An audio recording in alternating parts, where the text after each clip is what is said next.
BJP, हालांकि BJP पूरे लाव लश्कर के साथ, पूरी ताकत के साथ हर चुनाव लड़ती है, वो लोकल बॉडी इलेक्शंस हो तो या लोकसभा चुनाव हो तो। यह जो पूरा लाव लश्कर फौज पश्चिम बंगाल में जाता है तो उसका उल्टा असर होता है, इस बात से आप सहमत हैं? नहीं, ये तो है ही। चूंकि देखिए, किसी भी जो भी राज्य, जो भाषाई अस्मिता वाले जो राज्य हैं या ऐसे राज्य जिनका गठन भाषा के आधार पर हुआ है, वहां ये हमेशा ये चीज मैटर करती है। अब पिछला चुनाव आप देखिए ना, पिछला पूरा चुनाव ममता बनर्जी ने इसी बात पर तो लड़ा कि बाहरी हैं लोग, नरेंद्र मोदी और अमित शाह और दूसरे लोग भी बाहरी बता करके वो लड़ती हैं। हम्म। और ये बात आप, स्टालिन भी इसी मुद्दे पर चुनाव लड़ रहे हैं। आप ये देखिए, अभी केरल जैसे स्टेट में हिंदी छोड़ दीजिए, कन्नड़ को लेकर के वहां विवाद शुरू हो गया। नया मलयालम लैंग्वेज बिल केरल की सरकार लेकर के आई है, जिससे कर्नाटक के साथ टकराव की स्थिति हो गई है कन्नड़ वाले लोगों के साथ। तो ये भाषाई अस्मिता वाले राज्यों में हमेशा होता है, बंगाल में भी होता है, और ममता बनर्जी इस बात का फिर बहुत होशियारी से मैं इस्तेमाल करती इसमें तहसीन के पास, सबसे पहले मैं अनंत के पास चलना चाहता हूँ। अगर भाषाई अस्मिता ही विधानसभा चुनाव के लिए एक कारण है, एक कारण यह भी है, तो फिर उड़ीसा, कर्नाटक जैसे राज्यों में बीजेपी के लिए काम क्यों नहीं करता है? अनंत जी, आप कितना सहमत हैं इससे कि बीजेपी इस बार 38%, 39% के आसपास वोट शेयर है पश्चिम बंगाल में? अगर वो 8-10% बढ़ जाता है तो जाहिर तौर पर बीजेपी पश्चिम बंगाल में सत्ता में आ जाएगी। और इसमें ऐसा नहीं है कि बीजेपी ने ऐसा करिश्मा किया नहीं है, वो करती रही है। आप इस बात से सहमत हैं कि भाषाई अस्मिता या उसकी जो पहचान है वह भी विधानसभा चुनाव में पश्चिम बंगाल में काम करती है? देखिए, मैं और अजीत जी इस मुद्दे पर कई चर्चाओं में एक साथ रहे हैं, और अजीत जी ने अभी ये कहा कि वो भी एकमात्र एक मुद्दा होता है।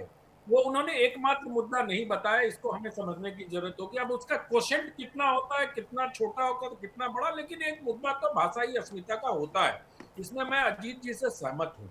दूसरी बात, क्यों? क्योंकि इस देश ने भाषा के नाम पर इतनी हिंसा देखी, इतने राज्य बने, इसका एक अतीत है, यशवंत जी। दूसरी बात, एक अभी अरविंद मोहन जी ने बड़ी दिलचस्प बात कही, उस पर मैं, अगर आपकी अनुमति हो तो, टिप्पणी जी करना बोलिए। चाहूंगा। अरविंद जी ने कहा कि भद्रलोक अभी भारतीय जनता पार्टी की तरफ नहीं मुड़ पाया है। इसमें एक बड़ी महीन सी रेखा जो मुझे इन दिनों वहां के लोगों से या वहां से जुड़े लोगों से बातचीत करके नजर आ रही है, यशवंत जी, वो ये है कि जो भद्रलोक है उसमें भी दो भद्रलोक हैं। हिंदू भद्रलोक जिसमें ब्राह्मण और कायस्थ है, और दूसरा एक मुस्लिम भद्रलोक।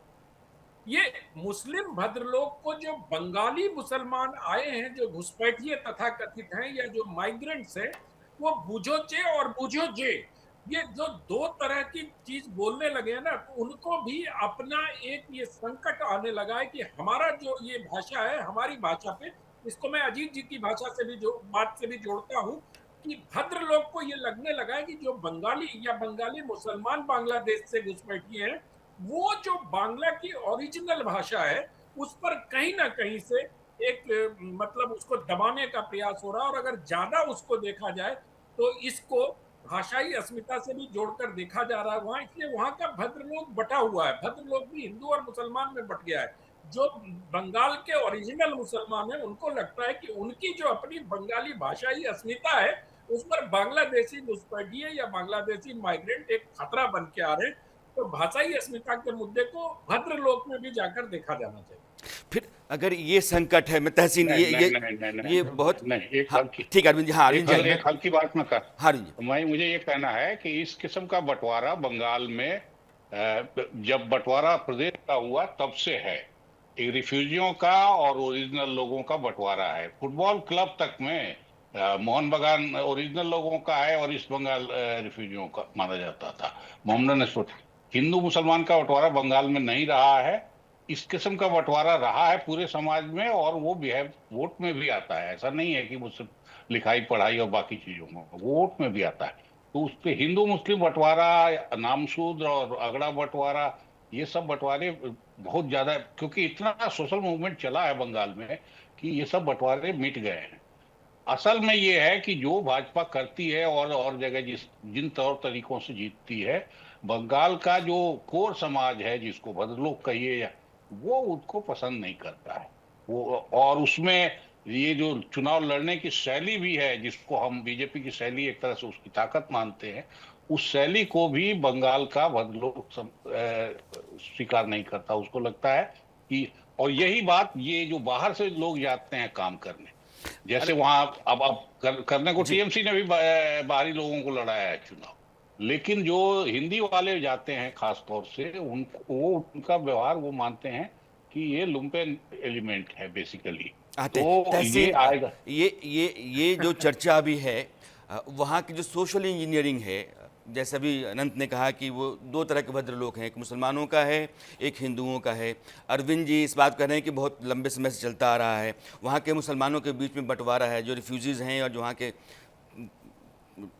बासिंदे मूल हैं। निवासी। लेकिन अगर बीजेपी इतनी ताकतवर नहीं होती, अब बीजेपी को चुनाव लड़ने नहीं आता या वहाँ के सामाजिक समीकरण को साधने ही नहीं आता, स्थानीय मुद्दों को उठा करके वहाँ माहौल को गर्म करने नहीं आता, तो 2011 में 4.1% वोट है और 2016 में 10% और 2021 में पार्टी के पास 38.6% वोट आता है और वो 3 से 77 सीटों पर आ जाती है। इसका मतलब ये है कि बीजेपी को बंगाल जैसे राज्य के भीतर वहाँ की तमाम पेचीदगियों के बावजूद चुनाव लड़ने आता है। उसने अपना ढांचा खड़ा किया है, चेहरे खड़ा किए हैं और अगर वो ये उम्मीद करती है कि इस बार वो सरकार बना लेगी तो बेमानी नहीं है।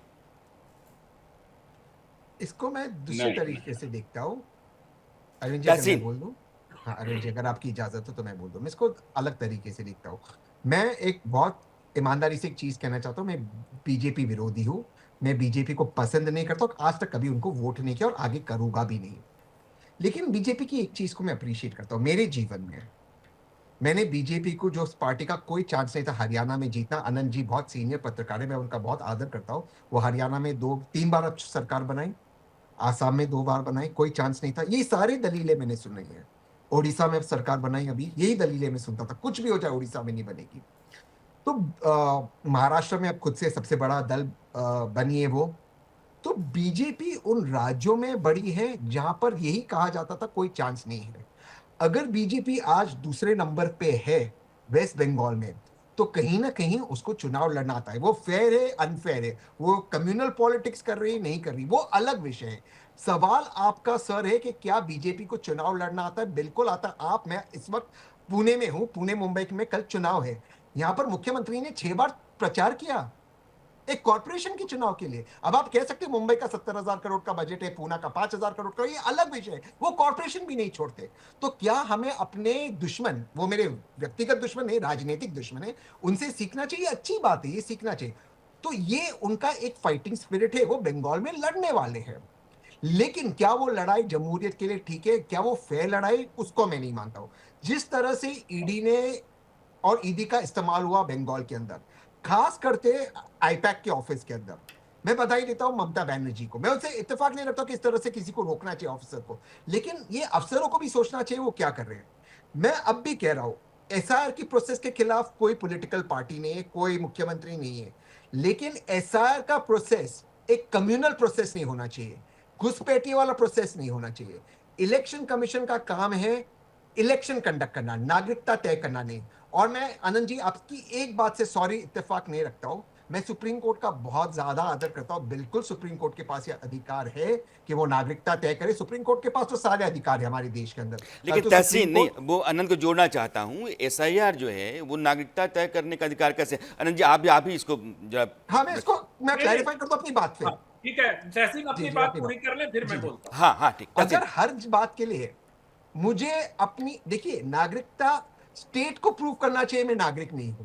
मैं जाके स्टेट को प्रूव नहीं करूं कि मैं नागरिक हूं, और अगर मैं प्रूव नहीं कर पाऊं मैं सुप्रीम कोर्ट जाऊं और सुप्रीम कोर्ट तय करे। ये रिवर्स हुआ है, ये रिवर्स बर्डन ऑफ प्रूफ है, और ये मैं बड़ी विनम्रता से कहता हूं ये अधिकार किसी के पास नहीं है। अगर आपके पास सबूत है कि आनंद जी नागरिक नहीं है, या मैं नागरिक नहीं हूं, या कोई और नागरिक नहीं यहाँ पर, या तो फिर आप अरविंद जी नागरिक नहीं, ठीक है, आप एक्शन लो। आप अरविंद जी को बोलो आप आइए, आप सिद्ध करो आप नागरिक है। आप सिद्ध नहीं कर पाए, आप सुप्रीम कोर्ट जाओ। मुझे लगता है रिवर्स प्रोसेस गलत है और लोकतंत्र के लिए गलत है। यशवंत जी, मुझे लगता है मुझे गलत समझा गया। मैंने सॉरी, ये माफी कहा, चाहता हूं फिर। मैंने सिर्फ इतना कहा कि कल सुप्रीम कोर्ट में चुनाव आयोग ने ये अपनी दलील रखी है, जिस पर अभी निर्णय आना शेष है सुप्रीम कोर्ट का। चुनाव आयोग ने कहा कि जहां तक मतदान सूची बनाने का कार्य है, वहां हम यानी चुनाव आयोग किसी की नागरिकता तय कर सकता है, सिर्फ मतदान के लिए। क्योंकि चुनाव आयोग को ये अधिकार है पीपल्स रिप्रेजेंटेशन एक्ट में कि वो भारत के नागरिक को ही मतदाता सूची में सम्मिलित करेगा। ये बात कही है और ये मुझे लगता है कि ये कॉन्स्टिट्यूशनल पोजीशन भी है। तहसीन भाई बड़े वकील हैं सुप्रीम कोर्ट के, मुझे लगता है इससे वो इत्तेफाक रखते होंगे। मैंने कभी नहीं कहा कि चुनाव आयोग का काम है नागरिकता तय करना। और जहां तक घुसपैठिए की बात है, उसमें विपक्षी दलों को भी बार बार जो ये चुनाव आयोग से कहते हैं कि कितने घुसपैठिए पकड़े गए, उनको भी इस बात को उसी साफगोई के साथ कहना चाहिए कि चुनाव आयोग का काम घुसपैठिए तय करना नहीं है। ये काम इसमें जो गृह अभी मंत्रालय का है। हाँ, चुनाव आयोग आते हैं अजीत, आते हैं। संदिग्ध नागरिकों की सूची। देखिए अभी जो हाँ जी। जो अनंत विजय जी ने कहा और तहसीन जी कह रहे थे, सुप्रीम कोर्ट में जो चुनाव आयोग ने कहा उससे इंपॉर्टेंट बात यह थी कि जो सुप्रीम कोर्ट की टिप्पणी थी वो ज्यादा इंपॉर्टेंट है। सुप्रीम कोर्ट ने बहुत बहुत सख्ती से सवाल पूछा है चुनाव आयोग से कि आप कह रहे हैं कि आप भेज देंगे, आप बता देंगे कि भाई ये इनकी नागरिकता हमको संदिग्ध लग रही है और वो उसको फैसला गृह मंत्रालय करेगा। इस बीच उनका क्या स्टेटस होगा, कितने कितने समय में सुप्रीम गृह मंत्रालय तय करेगा और उस बीच चुनाव आ गया तो लोग वोट डालेंगे या नहीं डालेंगे, ये इंपॉर्टेंट सवाल है।